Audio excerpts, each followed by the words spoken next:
Good day! This is Teacher Rowan. I'll be your guide in exploring Google Apps for education, for teaching and learning. In Google for Education, teachers can connect and collaborate easily while staying on task. It gives teachers the freedom to spend more time personalizing the learning experience and less time managing it. Students can learn essential skills such as 21st century problem solving, which they can use it in their future careers. As such, the accessibility features will also help and assist every learner to do their best work. Google offers different useful applications that we can use to connect education to technology. This will help our teachers as a 21st century educators to innovate and find ways on how to make teaching and learning more exciting, engaging, effective, and flexible to the demands of the society. Let's re-explore the education experience by discovering new angles to create, collaborate, and communicate as one. Para sa bata, para sa bayan, at para sa guro. Ang pagkatuto huwag gawing komplikado. Sulong edukalidad.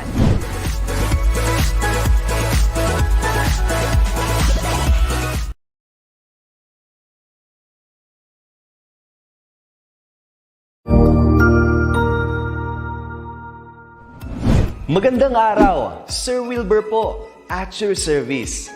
Narito ang ETUlay upang gabayan ka sa inyong pag-aaral upang lubos na maunawaan ang iba't ibang paksa o subject. Ang ETUlay ay isang free online tutorial class na pinangungunahan ng ICT's Educational Technology Unit sa pamumuno ni Undersecretary Elaine Del B. Pascua. Ang programang ito ay hindi lamang para sa mga bata, kundi ito rin ay magsisilbing gabay sa mga magulang at mga guro kung paano nila ituturo o gagabayan sa bawat asignatura ang kanilang mga anak o mga estudyante. Sa kasalukuyan, ang self-learning module mula sa rehiyon ng Calabarzon at kilala sa tawag na Pivot ang ginagamit sa ating ETUlay online class. Kaya ano pang hinihintay ninyo? Ihanda na ang inyong mga ballpen o lapis, papel o kwaderno at samahan kaming itulay ang pagkatuto para sa bawat batang Pilipino. Sama-sama tayong magtutulungan para malampasan ang mga hamon sa panahong ito. Halina't matuto kasama ang inyong online tutor sa oras na ito.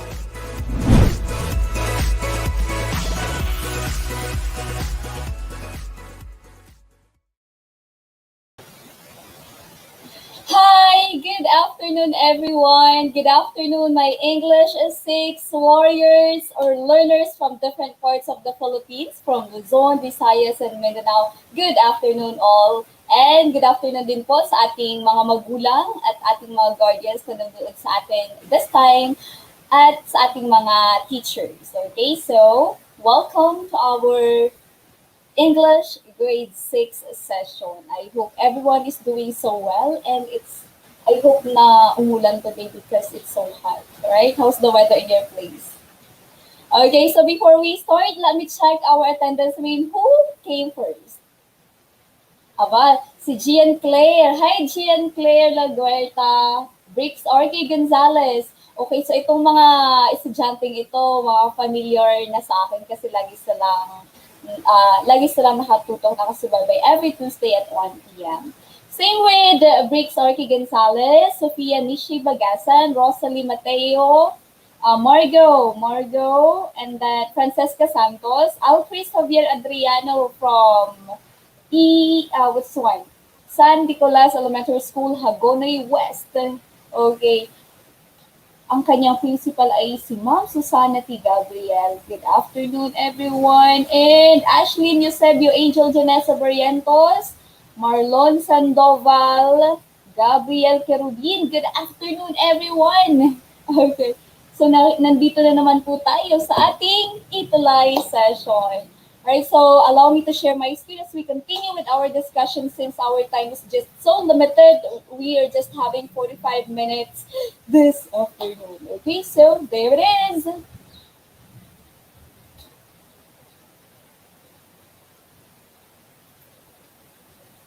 Okay, I hope that everyone can see my screen right now.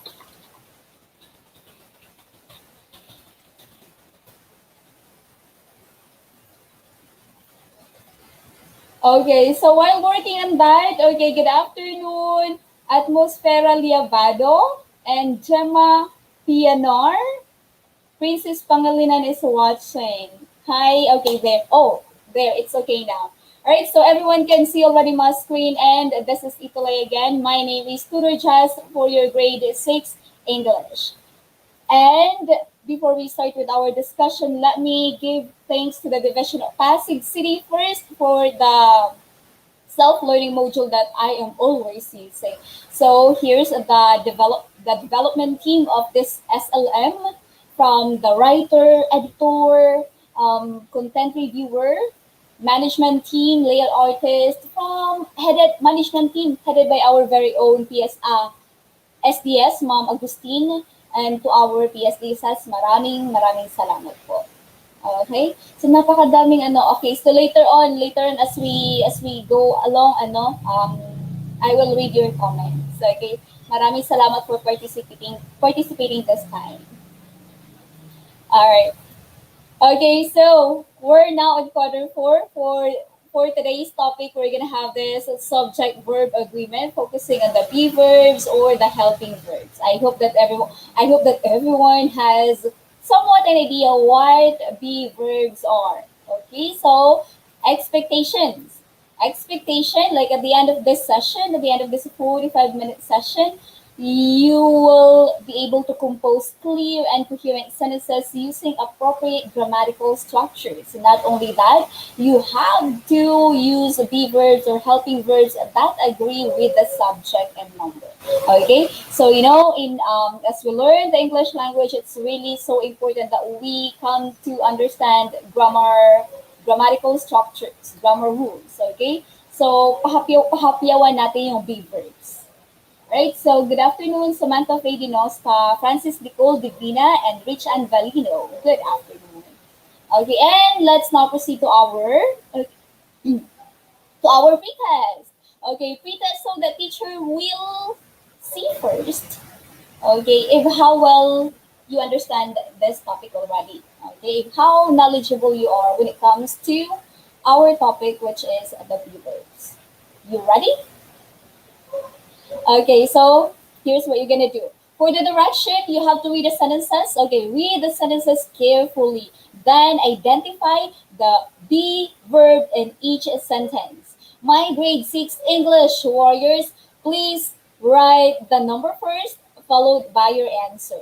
Okay, so number and then your answer. Alright, so number 1. I am studying the inspiring life of Manny Pacquiao. I'm studying the inspiring life of Manny Pacquiao. What is the be verb used in the sentence? Drop your answer now. We're talking about the be verb. Okay, so ano nga ba yung be verb? Okay, tingnan nga natin. Okay. Alright, Angeli. Okay, ang mga sagot ninyo nakikita ko ay puro studying. Studying. Oh, from the word study is an action word. That's also a verb. Okay, but here we're talking about the be verbs. What are the be verbs in English? Later on, you're gonna find out what are those. Oh, may nakita mo isa. Wait, who's this? Josephine Zozobrado Hibaya. Number 1, am. Okay, and Dylan Angelo Roque. I guess Dylan Angelo Roque is from San Lorenzo Ruiz Elementary School. Okay, his answer is also am. Number 1, the correct answer is, what's the be verb? Am. Okay, so I am studying the inspiring life of Manny Pacquiao. The be verb used in this number 1 is am. Okay, number 2. They are tasked to report about the lives of sports legend. Number 2, drop your answers now. Number 2.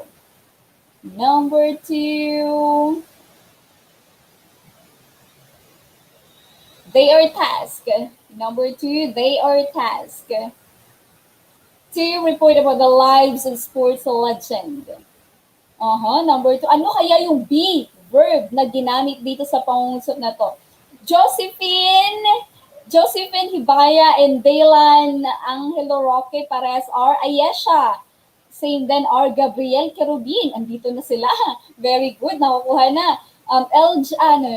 Yes, Jade Bayawa, Angel Janessa, who else? Angeli Villas, Margot Francesca, Giancarlo, Kim Cyrus, Suwan, and Gian Claire Laguerta. Okay, Maria Cristina, number 2. Tingnan po ninyo kung tamang sagot niya. Right. Okay, so number 2 is R. How about for number 3? Number 3, his mother was his ultimate fan and number 1 supporter. Number 3, Sofia Nishibagasan. R.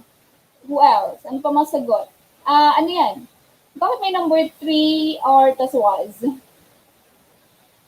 Okay, so number 3. Lagyan ko ng number ha, bago yung sagot. Okay. Josephine, Sofia Margot Santos, Gabriel Kerubin, Angel Janessa, Dylan Claron Luis Rosales, Gian Claire Laguerta, Suwan C. L. Ray, John, LJ Saludo, and Margot. Ang inyong mga sagot ay was. Tama po kaya yung sagutin nyo? That's right. Okay, number 3 was. How about for no? No, tatlo lang po pala. Okay, so tatlong items lang yun. Okay, so ang mga ginamit natin ay am, what else, are, and was. So that means, okay, those were the examples of be verbs. I mean, not really example, but those are the be verbs itself. All right. So are, am, are, and was. Okay. So let's have our recap. Later on, we will have a deep discussion about what be verbs are or that helping verbs. Recap, what did we study last time? What did we study last Tuesday? Okay, still remember our topic last Tuesday? Pati nga po, ano po yung pinag-aralan natin last Tuesday? What did we talk about last Tuesday? Sige nga po, sino po yung present last Tuesday? Good afternoon, Arel Yalong, Meds Corneso, Marifay Par Insanas, Ron Gabriel Aranes. Good afternoon, everyone. Okay, so last Tuesday, we did talk about a compound sentence, okay? So we've learned that a compound sentence is 2 or more independent clauses joined by a conjunction or semicolon. Each of these clauses could form a sentence alone. And when we have this compound sentence, we have to use the coordinating conjunctions. Okay, what are these coordinating conjunctions? We use these words to connect, or to join together words, phrases, or sentences. Okay, examples of coordinating conjunction, yung sinasabi nyo nga last time is fanboys. Okay, fanboys, and it stands for a certain word. F for, and, nor, but, or, yet, or so. Right? So there are 2 kinds of conjunction as I have mentioned last time. A primary class of coordinating conjunction and a secondary class called subordinating or subordinate conjunction. Okay? So everyone, please always keep this in mind, that as we talk about compound sentence, we're also talking about, conjunction. Right, so jumping to the next lesson or our lesson for today. Let's have this be verbs. Ano nga po yung be verbs? Okay, be verbs.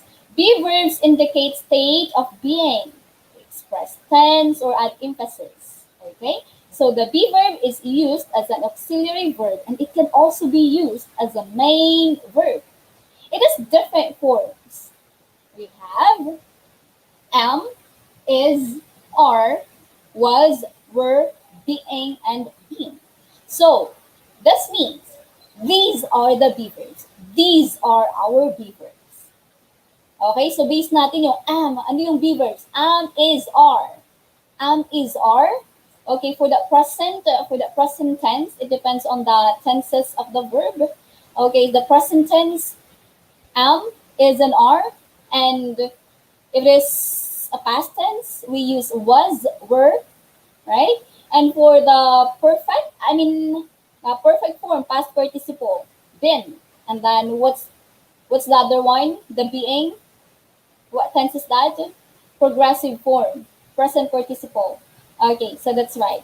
Let's now have this be verbs. The be verb or the verb be is used as an auxiliary verb and it can be also used as a main verb. Okay, so the verb be is regular or irregular. Okay, so the be verbs are actually irregular verb. Okay, it has 8. Okay, 8 different forms. Yun yung sinabi ko kanina na depends dun sa it depends on the tenses of the verb. Okay, so yung be verbs ay merong 8 different forms. Tingnan natin. Okay, be, am, ano po yun? Okay, be, am, is, are, was, were, being, and been. Okay, so the present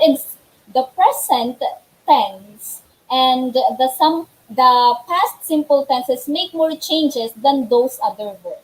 Right?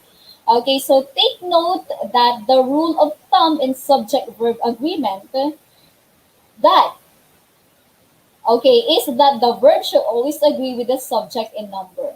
All right. Okay, so when we are speaking or writing, we should always remember, like, to know really what is our subject, so that we can really use the correct verb as well. As the grammar says, singular subject takes a singular verb, and the plural subject takes a plural verb.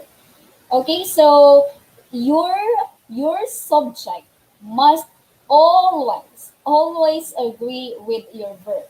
Okay, so dapat magkabati lagi sila, no? Your subject and your verb must always agree with each other. That's how we do a correct form of grammar of sentences. All right. So please be mindful of the grammar usage, how we use that subject verb. Okay, and you study the subject verb agreement.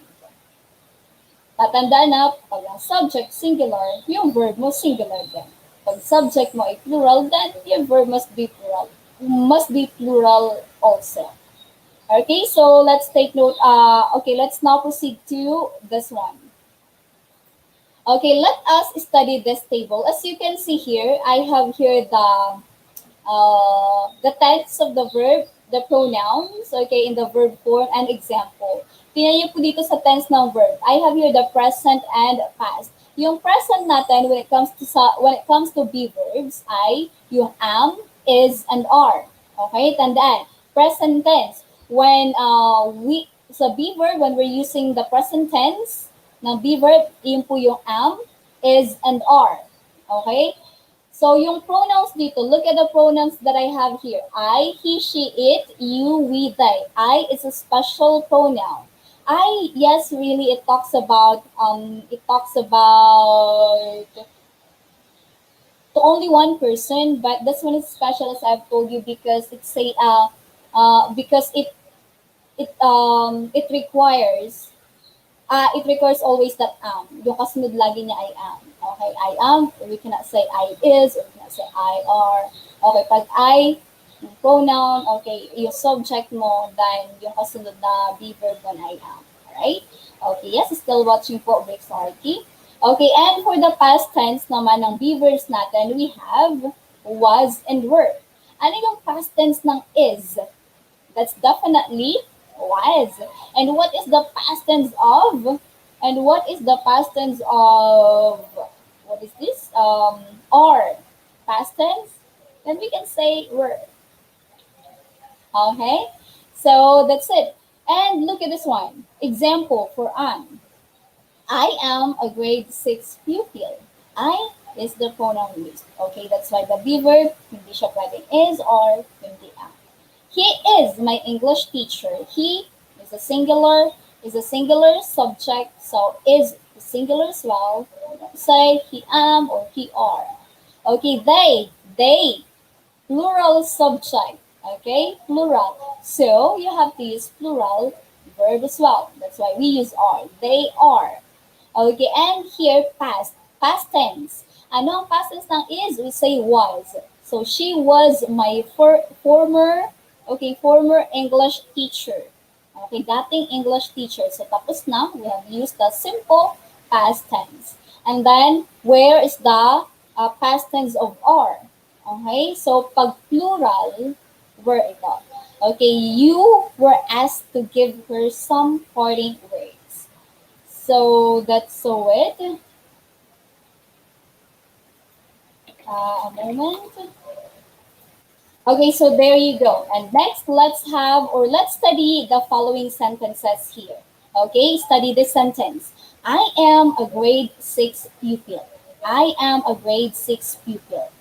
Okay, as you can see here, we have used the be verb am, right?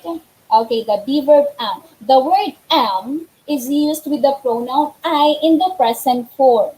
Moreover, we use is if we are referring to one person or thing or idea, just like this.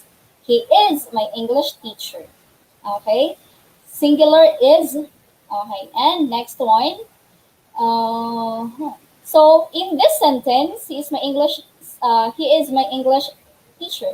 In this sentence, we are referring to one person only, so we're going to use is, right? And are, on the other hand, pag madami, okay? Are, on the other hand, is used to refer for two, or many, or more things, person, or ideas. Let's proceed to this one. There. They are my classmates. We are sixth graders. We have the be verbs are and here. We have used are because of our subject. What is our subject? For the first sentence, that is they, which is plural. And for the second sentence, that is we, that is plural as well.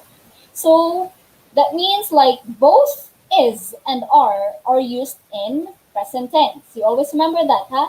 And was and were used in past tense, okay?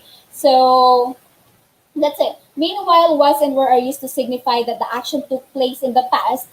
Was is used if your subject is singular and where if it is plural. Okay, and let's take a look at this one. She was my former English teacher. We were saddened by her departure. You were asked to give her some parting words. Okay? So you take note of this. Take note that singular subject takes singular verb, right? But the pronoun you, even if it refers to a single person only, but it takes the plural form of the verb. Okay? The special pronoun as well. You. If our pronoun is you, kahit sabihin, kung sinabi teacher, pero sinabi you, di ba isa lang yun? So that means like singular yun. Okay, so it's not. Okay, so the pronoun you refers to a single person. Yes, it is, but it takes the plural form of the verb. We call that the special pronoun. Okay, so we cannot say you is. Okay, it should be plural. Okay, you are. All right, so let's now proceed to this one. Another thing. Okay, being and been. It's already in there, right? Okay, okay, here.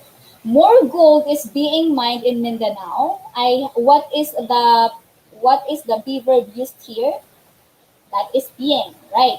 Okay, and more gold has been taken from mining sites in Mindanao. Okay, so been. Okay, we have here being and been.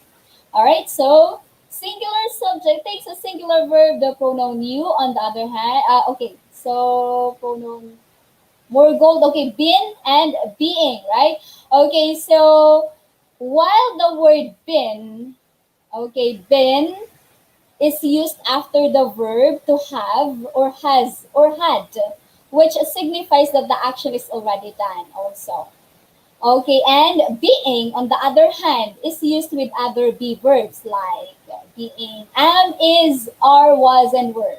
It expresses an action happening at present.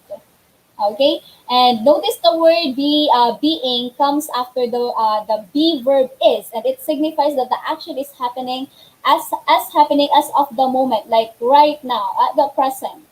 Okay, well, on the second sentence, the word been, as you can see there, comes after the word has. Okay, and it suggests that the action is already done.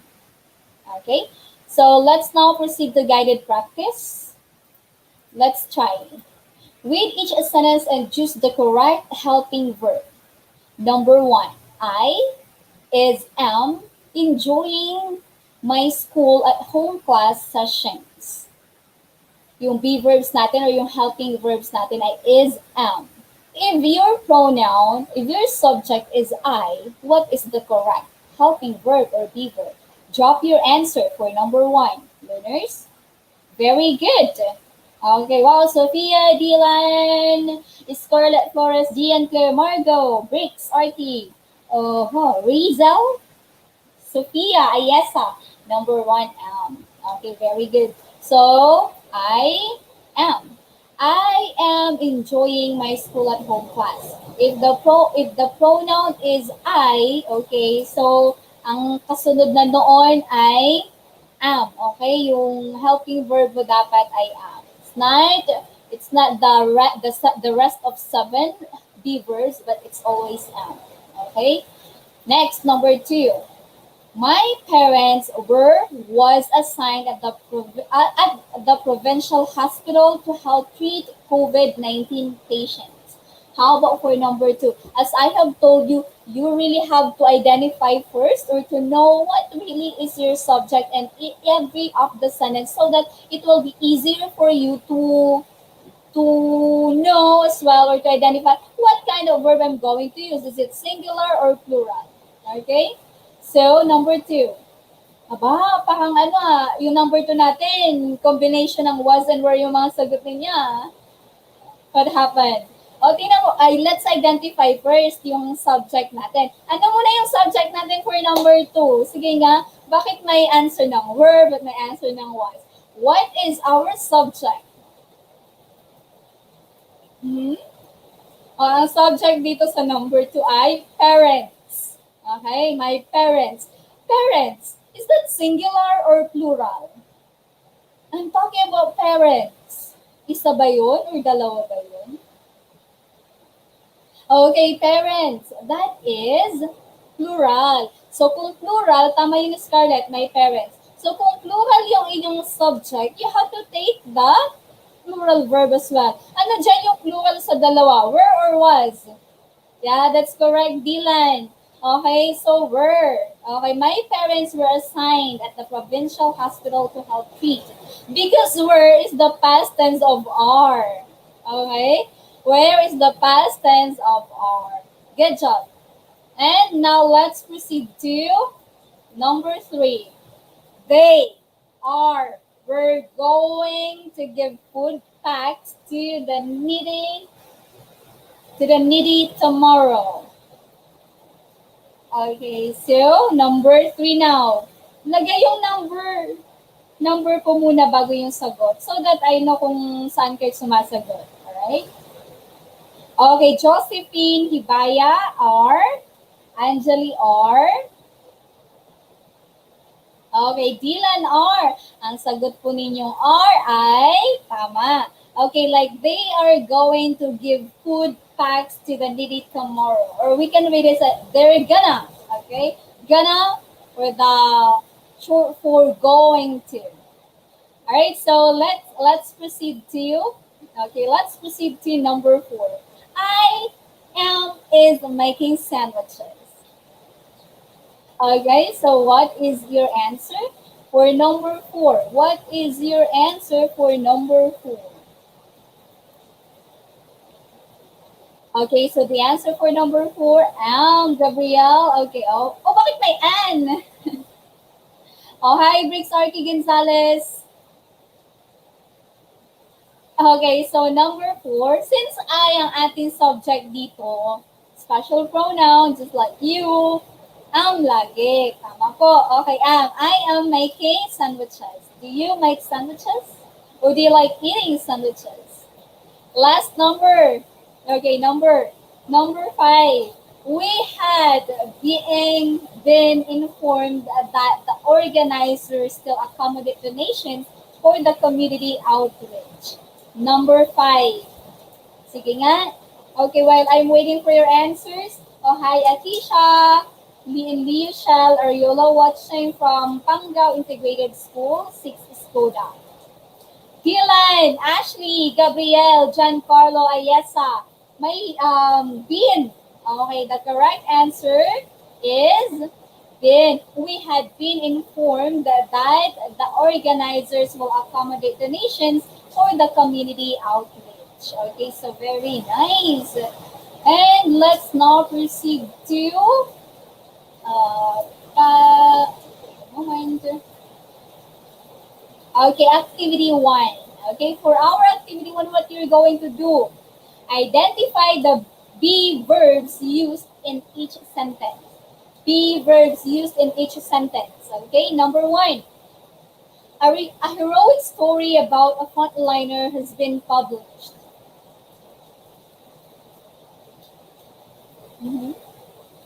What is the be verb used? Gabriel Kerubin. Okay, Gabriel Kerubin, Dylan, Angelo Roque, Angeli, Angel, Barrientos, Jeanette, Margot, Ashley, Jana, Maria Cristina, Bien. Okay, the correct answer really is Bien. Good. How about for number 2? Bilangin niyo yung tamang sagot ninyo, ha? Okay, number 2. I am a daughter of a frontliner. I am a daughter of a frontliner. Number 2. What is the be verb used here? Oh, it is raining so hard right now. Can you do it live? Okay, number 2, Dylan. Okay, Dylan, that's right. Margot, Gian Claire, Angel, Janessa, PV Galeon, Jeanette Guado, Ron, Aaron, Gabriel, Gian Claire, Briggs Arki, Josephine, Your answer is correct. Good. How about for number 3? You were told never go out without a face mask and a face shield. Number 3. What is the be verb used? Number 3 po. Okay, Angeli, Razel, Maria Cristina, Gabriel, Jana, Margot, Giancarlo, Mitra, Briggs, Rich Ann, Razel, Gian Claire. The correct answer is word. That's correct. Okay, and Dylan also. Number 4. They are accompanying us to the quarantine facility. What is the be verb used? What is the be verb used? Number 4.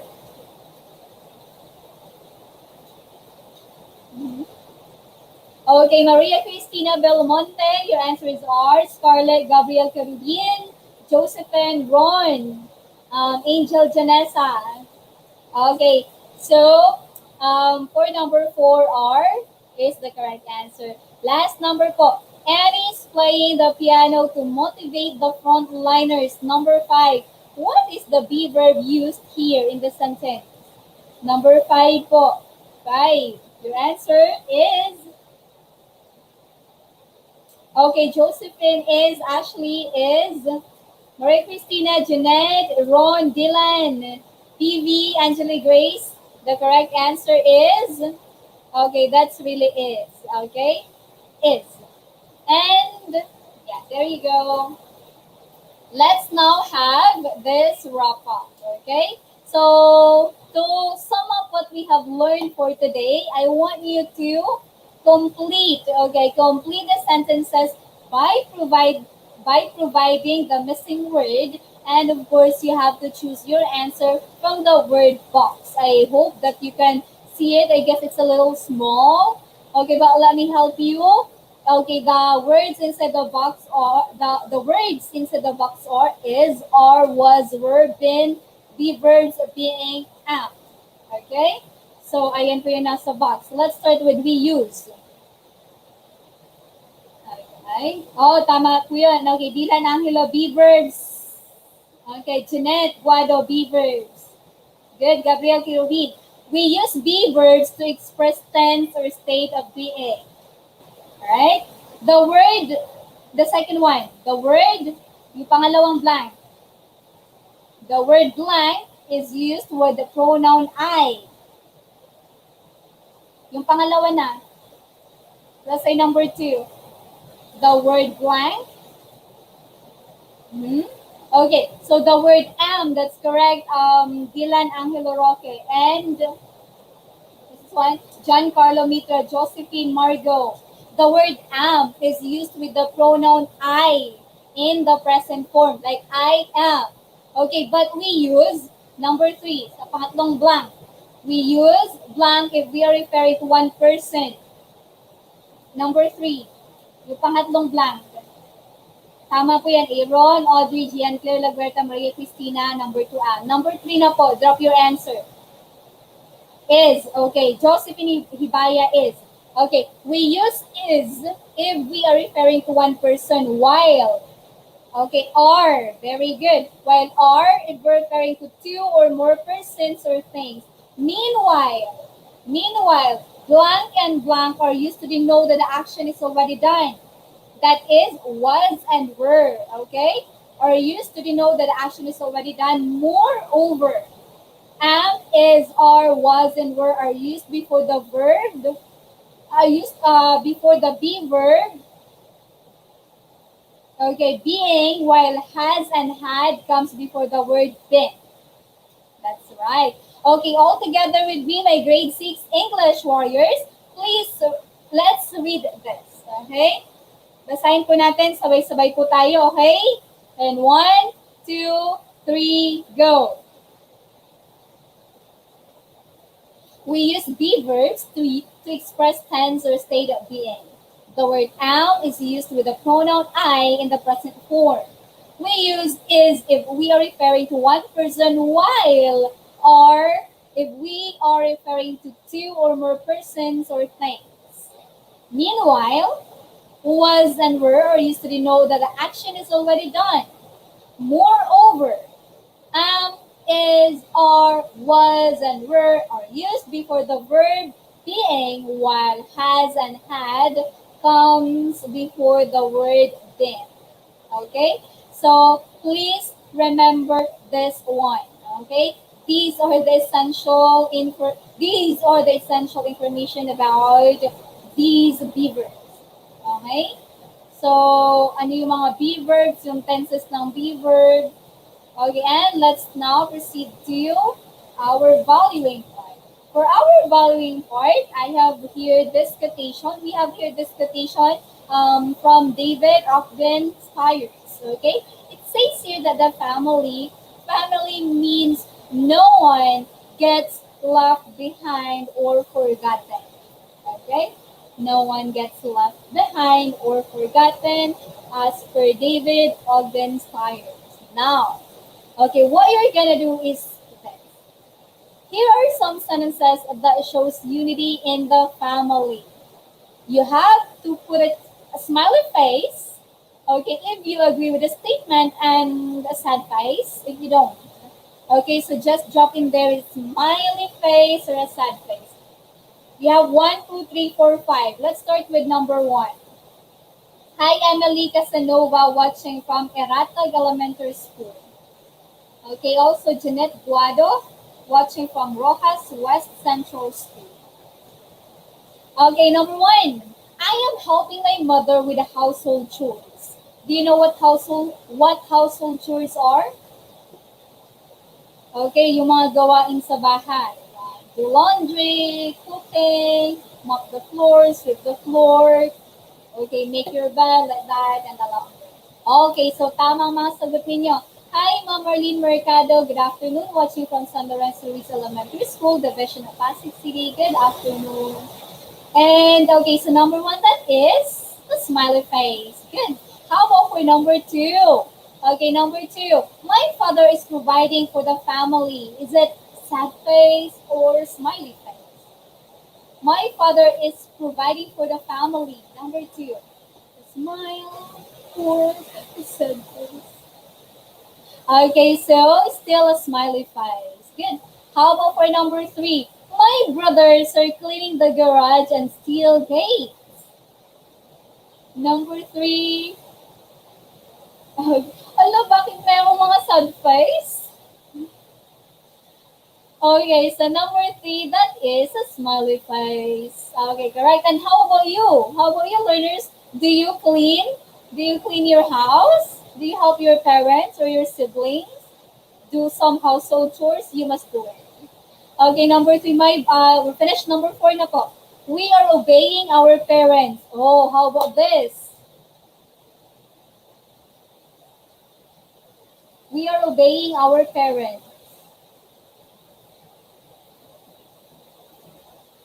Okay, that is a smiley face. Okay, that's a good thing. Next, okay, let's proceed to number 5. My mother is always busy with work. Unity? Okay, sad face. Okay, a sad face. Alright, so let's now proceed to our post-test. Okay, to end our session. What you're gonna do is to fill in the blank with the correct helping verb to make this statement meaningful. Alright, number 1. Shara, Ellie, and I blank joining the school's journalism club. Number 1 is or are. Okay, so number 1 is are. Shara, Ellie, and I are joining the school's journalism club. Barbie, Dylan, Giancarlo, Aaron, your answers are all correct. How about for number 2? We blank practicing a lot for writing field next week. A, B, C, or D? The correct answer is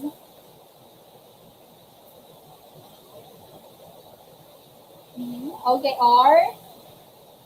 May nakita akong R, may nakita akong D.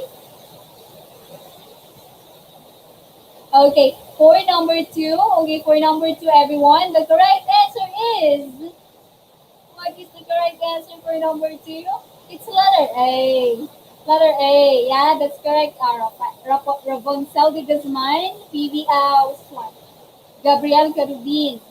Okay, we are practicing a lot for the writing field next week. Okay, R. Number 3 po.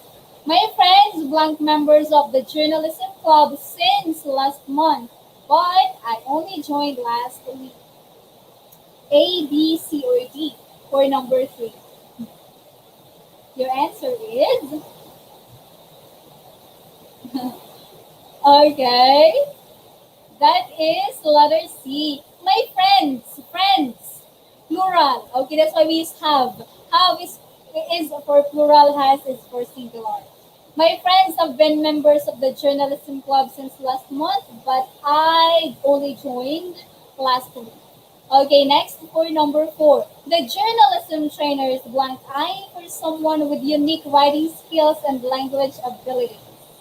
A, B, C, or D for number 4? Let me check your answer.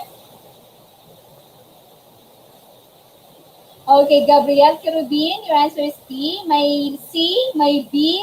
Come on, Ashley, D. Okay, let's see your answer correct. Okay, letter D. Gian Claire, tama. Jeanette, Maria Cristina, Angeli, Gabriel. Very good. Who else? Jeanette. Okay, Maria Cristina. And Angel Janessa. The journalism trainers are eyeing for someone with unique writing skills and language skills. Dylan, D, that's correct. Last one po. The grammar, construction, and writer's opinion scrutinized. The grammar, construction, and writer's opinion blank is scrutinized. Is, are, have, or am? Your answer is number 5. What is your answer here? Jeanette, C. Your answer is C. May A. Oh, the grammar, construction, and ang ating dito, yung ating subject dito ay plural. Kasi connected siya with the word and. So, yung grammar construction and writer's opinion yung ating subject. So, ano ang ating helping verb? Let's check. Okay, it's letter B. Tama yan. Angeli, Dylan, Giancarlo, Ron, Gabriel, Aranes. Okay, the grammar construction and writer's opinion are scrutinized. As I have told you, learners, you always identify first what is the subject in the sentence. Okay, so that you'll know what kind of verb you're going to use, if that is singular or plural. Okay, so you should be familiar how on identifying singular and plural. Ano nga ba yung singular, ano nga ba yung plural? Ang subject ko ay singular, dapat ang verb na gagamitin ko singular din. Pag ang subject ko ay plural, dapat ang verb na gagamitin ko ay plural din.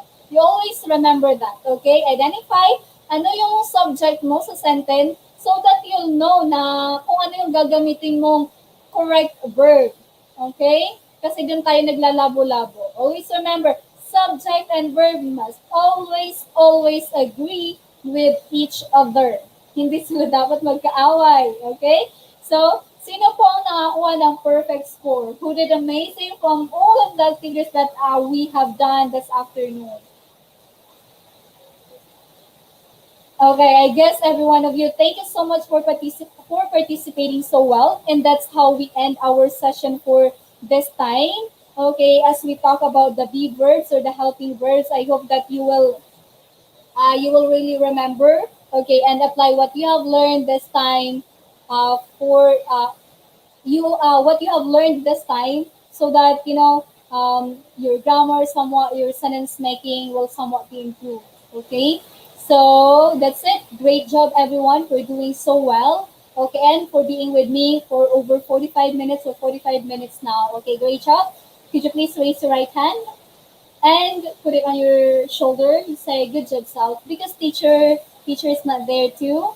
Okay, to tap your shoulder and say, good job. You did all amazing. You just keep on learning in spite of the challenge that we are all facing. Okay, so I guess that's all. Don't forget that every Tuesday is our Choose English Day. After grade 6 English, we have grade 7 English with Tutor Dreisel. If you wish to watch grade 7 English, you may do so. Okay, bye for now, and thank you so much, everyone. I hope that you've learned something, and that's all. You did amazing. Bye-bye.